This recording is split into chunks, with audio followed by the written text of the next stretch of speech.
Alors d'abord, je vais demander que l'on applaudisse Bruno Gollnisch, qui a la gentillesse d'être venu nous accompagner de ce témoin de Jeanne d'Arc. On sait qu'il a un emploi du temps très chargé, donc c'est une grâce qu'il nous fait d'être là avec nous aujourd'hui. Alors je vais être court parce que je ne veux pas que vous soyez trop mouillés à cause de cette pluie. Je vais être court pour vous dire simplement pourquoi il faut qu'on honore Jeanne d'Arc. Pourquoi est-ce qu'il faut que nous, le Front National, on soit toujours là tous les ans pour l'honorer. Et pour une raison très simple d'abord, c'est parce que nous sommes les seuls aujourd'hui à honorer Jeanne d'Arc. Nous sommes les seuls à la garder en mémoire.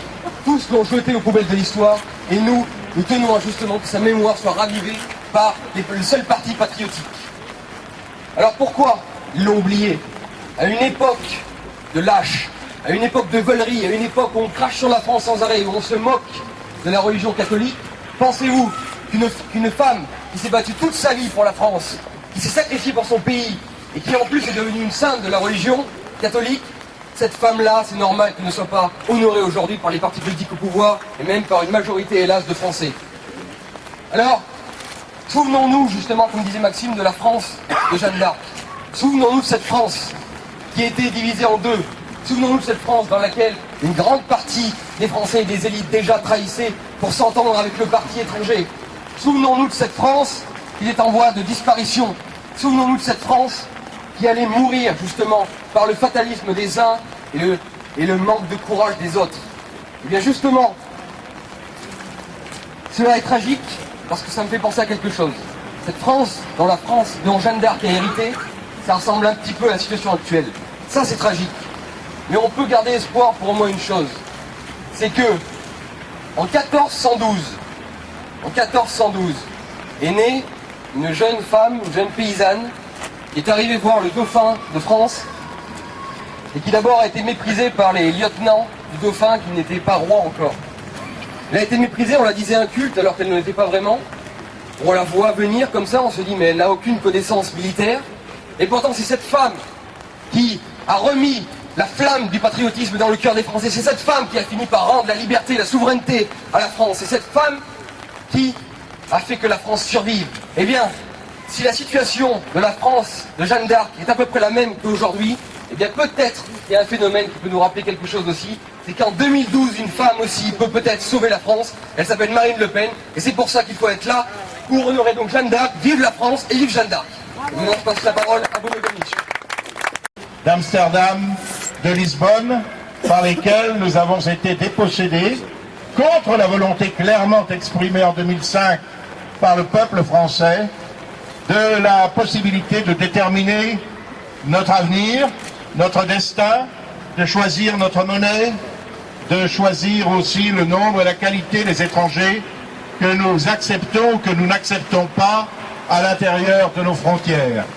Cette dépossession, je viens encore de la vivre la semaine dernière à Strasbourg, où la liste des rapports et des directives adoptées est un véritable poème à la Prévert, dans lequel on se demande ce qu'il reste de souveraineté à nos institutions, qui sont toujours dans les ors de la République.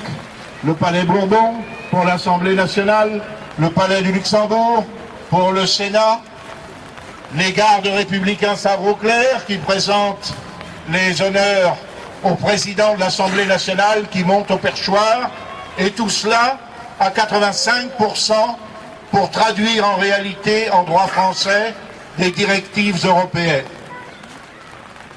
La trahison des clercs et des élites était à l'époque aussi le fait de l'université, le fait des intellectuels de l'époque.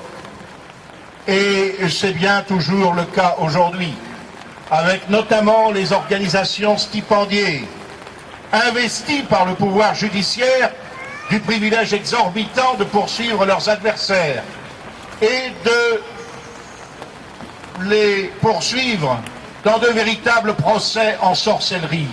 Vous vous êtes élevé contre le politiquement correct. Vous avez émis une plainte, un gémissement, une critique à l'égard des exactions de bandes, généralement d'origine étrangère, qui ont mis telle ville à feu et à sac. Vous n'avez pas le droit de le faire, et l'on vous traîne devant les tribunaux. Et là, un certain nombre d'organisations viennent réclamer leur livre de chair. Ce procès en racisme, ce procès en xénophobie, ce procès en sorcellerie pour racisme et xénophobie, c'est très exactement celui que l'on faisait à Jeanne d'Arc. Je rappelle souvent, lors de son procès, où la simplicité de ses réponses, leur clairvoyance lumineuse, est autant d'étonnement pour ces juges partisans et convaincus d'avance de la faire condamner, la question qu'on lui pose, Dieu aime-t-il les Anglais? Question redoutable, car si elle répond non, elle est hérétique, puisqu'il est de vérité révélé que Dieu aime tous les hommes. Et si elle répond oui, on lui dira de quel droit alors vous reconnaissez-vous la possibilité de les oxyre contre la volonté divine?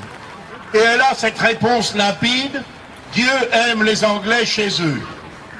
Eh bien, nous avons le droit, nous aussi, quelque amitié que nous ayons pour nos collègues britanniques aujourd'hui, et notamment pour mon ami du Parlement européen, l'admirable Nick Griffin, qui dans des persécutions qui n'ont rien à envier aux nôtres, s'efforce, lui aussi à la tête du British National Party, de défendre l'identité britannique. Nous avons le droit, comme lui, comme tous les peuples du monde aujourd'hui, de décider du destin de notre pays, du maintien de notre identité nationale, des flux de population que nous acceptons ou que nous refusons sur notre territoire, à nos conditions, en fonction de notre culture, de notre héritage, et ceci sans aucune agressivité à l'égard d'aucun autre peuple. Il n'y a pas chez nous de racisme au sens où l'on voudrait asservir d'autres peuples et d'autres nations, encore moins en éliminer aucune. Tous ceux qui sont patriotes, qu'ils aient les cheveux longs ou les cheveux courts, qu'ils soient en bombers ou en complet veston, qu'ils soient en gabardine ou en blouson Lonsdale, ont le droit, chez nous, de militer pour la cause nationale, du moment qu'ils le font dans le respect des lois.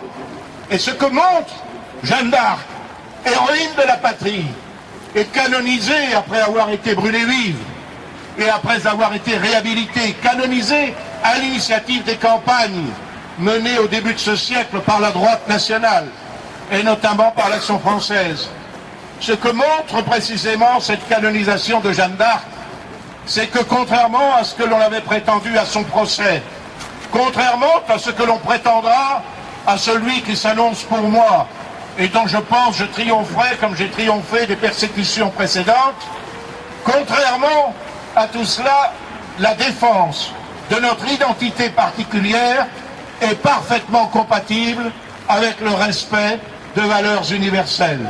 Tel est le message qui nous a été transmis, que nous gardons, que nous chérissons. Je demande à mes jeunes camarades de s'efforcer dans leur domaine, qu'ils soient en CAP, en BTS, en fac, d'être les meilleurs, d'acquérir les compétences professionnelles qui les feront respecter dans leur milieu, de ne jamais transiger avec ce qu'ils considèrent être la vérité, d'avoir une certaine indulgence à l'égard des personnes qui subissent un véritable matraquage intellectuel et moral et qui par conséquent souvent cèdent à la pression ambiante et croient faire acte de justice en combattant nos idées.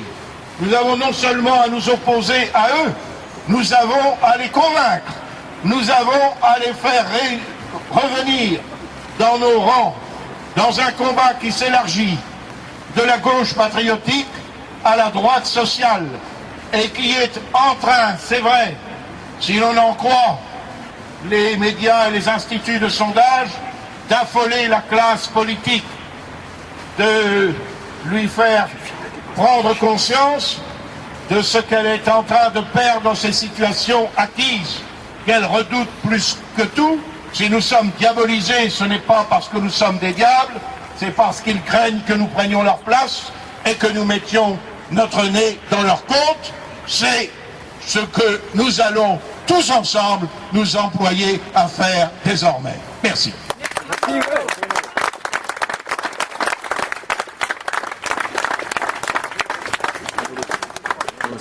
ça sera pour le montage.